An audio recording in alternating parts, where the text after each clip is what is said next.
Thank you, Mr. Khan. Our children are sometimes wiser than the most of us, right? Well, I want to thank my colleagues for joining in this.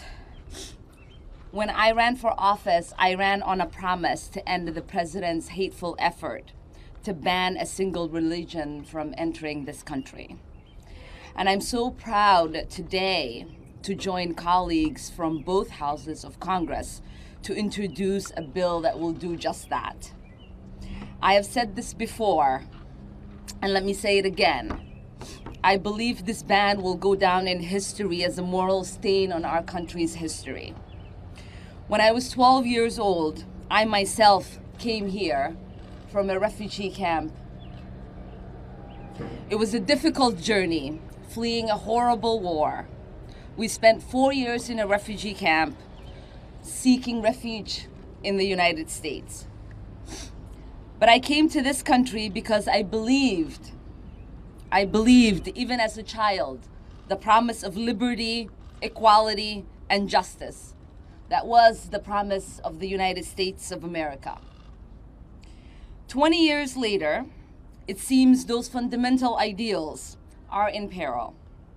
My birth country is now on the so-called list of countries that are banned from coming into the United States. So I think about the little Ilhans who, like me, would also like to experience the American dream. They will no longer be able to fulfill that promise.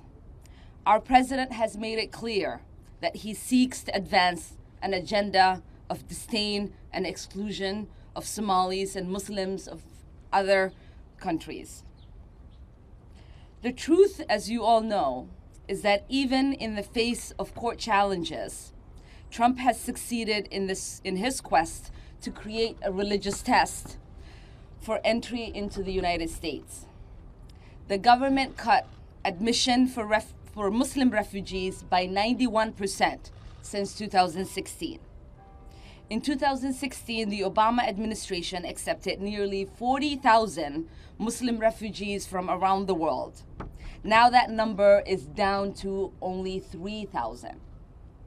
Visa approvals from the 8 Muslim majority countries included in the ban, including my home country, have plummeted 70% since 2016. This includes countries like Yemen, where the US is backing up the Saudi regime's unjust war, and yet denying people fleeing the consequences of that war a chance at a better life. Trump may not have gotten his border wall, but he's created an invisible wall, keeping out people around the world based solely on their religion. This is only the beginning, because the Muslim ban stems from an ideology that says it is okay to divide people based on their religion. This division for many families has meant that daughters are not able to have a wedding that includes their aunties and grandmothers. It's meant that families are not able to attend the funerals of their family members. It's meant that mothers can't be assured that they can be at the bedside of their dying children.